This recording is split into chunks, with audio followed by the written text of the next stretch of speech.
आज हमने cell cycle chapter number 5 का लास्ट टॉपिक डिस्कस करना है, that is necrosis and apoptosis.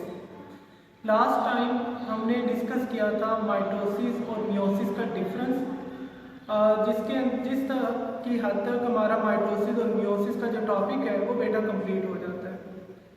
ये एक एक्स्ट्रा टॉपिक है जो कि माइटोसिस और मियोसिस से रिलेटेड है। इसके अंदर हम स्टडी करेंगे कि हाउ सेल डाई और सेल जो है वो पुराने कैसे रिसाइकल होते हैं, कैसे डैमेज होते हैं और कैसे उनकी डेथ होती है। और वो जो सारा प्रोसेस है उसे उन्होंने दिया है under the heading of apoptosis and necrosis. So let's get started. Bismillahirrahmanirrahim. Apoptosis is referred to the programmed cell death. जो एपोप्टोसिस है वो प्रोग्राम सेल डेथ होती है, यानी कि सेल जो है इसके केस के अंदर क्या कर जाता है, डाई कर जाता है, पुराने सेल मर जाते हैं, उनकी जगह नए सेल लेते हैं। लेकिन ये एक प्रोग्राम जो सीक्वेंस ट्रिक है, यानी कि एक्सीडेंटल सेल डेथ नहीं होती। सेल डाई करते हैं लेकिन प्रोग्राम वे में, यानी कि 1 बाय 1 सारे स्टेप होते हैं। सारी चीज़ें नेचर की तरफ से प्रोग्राम होती हैं, सीक्वेंस्ड होती हैं और वो स्टेप बाय स्टेप प्रोसेस होते जाते हैं और सेल जो है अपने इख्तिताम को पहुंच जाता है। इसका जो बेटा मैकेनिज्म है programme cell death is known as apoptosis, इसका मैकेनिज्म भी बड़ा सीक्वेंस्ड है। सबसे पहले वो क्या कहते हैं, सेल श्रिंक, कि सेल जो है वो अपने नॉर्मल साइज के अंदर है, लाइक दिस। एक नॉर्मल ये एनिमल सेल बनाया मैंने, ऑलमोस्ट राउंडेड एक नॉर्मल सेल है जो कि सबसे पहले क्या करेगा, श्रिंक करेगा। श्रिंक क्यों करेगा? Due to the break down of इस cytoskeleton. Due to the break down of its cytoskeleton. Cytoskeleton is a structure network that provides strength and shape to the cell. आपने चैप्टर नंबर 4 में already पढ़ा होगा है कि cell के अंदर एक स्ट्रक्चर होता है, पूरा नेटवर्क होता है जो कि सेल को सपोर्ट करता है, सेल को शेप प्रोवाइड करता है, उसे स्ट्रेंथ प्रोवाइड करता है। तो वो वाला जो स्ट्रक्चर है साइटोस्केलेटन वो क्या कर जाता है, ब्रेक डाउन। जब किसी इमारत के अंदर से आप सपोर्ट ही खींच लेंगे तो वो इमारत क्या करेगी, वो श्रिंक कर जाएगी, गिर जाएगी, बंद हो जाएगी, टूट जाएगी। इसी तरह करके जब साइटोस्केलेटन ब्रेक डाउन हो जाता है तो सेल बिकम राउंडेड। सेल किस शेप में आ जाता है, राउंड शेप में आ जाता है।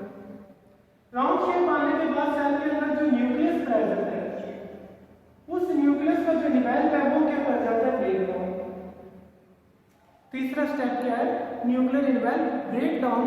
और न्यूक्लियर इनवेल के ब्रेक डाउन होने की वजह से न्यूक्लियस का जो सारा मटेरियल है वो न्यूक्लियस से निकल के कहां पे आ जाएगा, उसके साइटोप्लाज्म में। और इस तरह करके छोटी छोटी क्रोमैटिन बॉडीज बन जाएगी in around all the cell. पूरे सेल के अंदर छोटी छोटी क्रोमैटिन की कंडेंस्ड बॉडीज बन जाएंगे।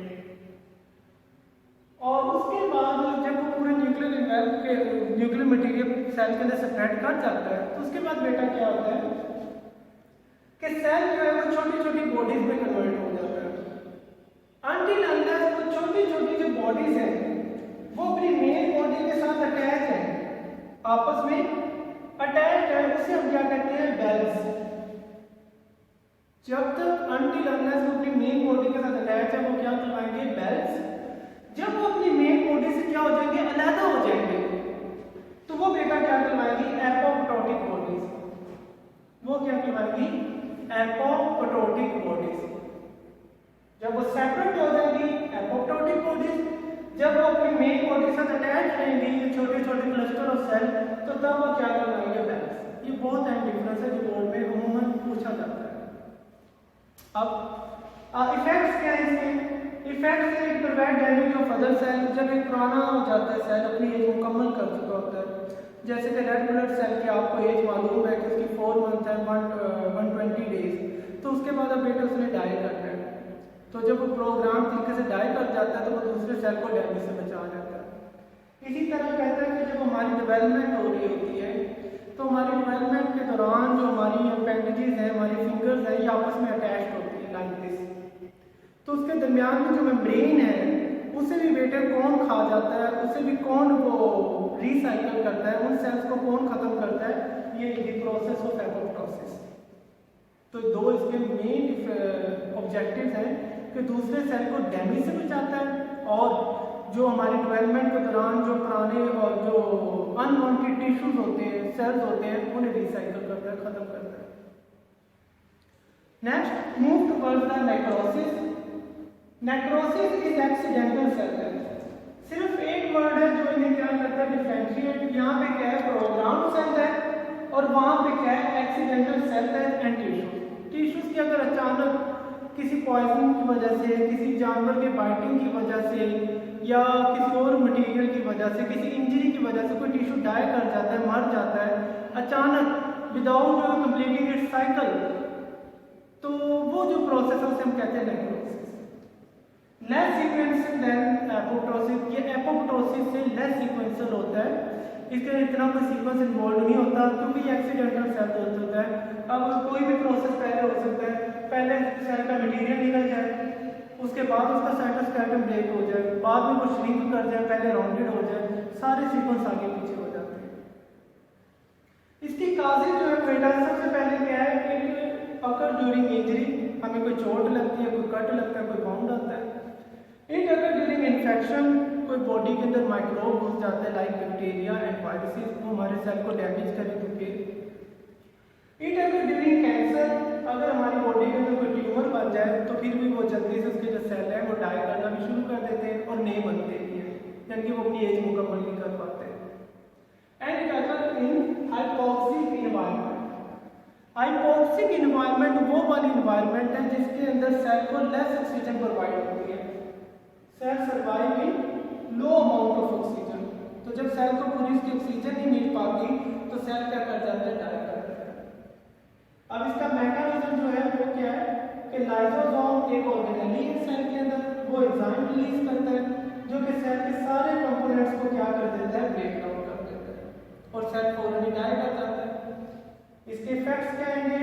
It also damage the other cell. इसका ये हार्मफुल इफेक्ट है कि ऐसा सेल जो नेक्रोसिस के जरिए खत्म हो, वो अपने साथ दूसरे सेल्स को भी क्या कर देता है, डैमेज कर देता है।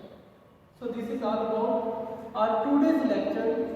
आपके लिए असाइनमेंट जो है कि आपने एपोप्टोसिस और जो नेक्रोसिस है इसका कंपैरिजन लिखना है इन टेबुलर फॉर्म, और अगर डायग्रामेटिक फॉर्म भी आप बना सकते हैं तो बना लें, वेल एंड गुड।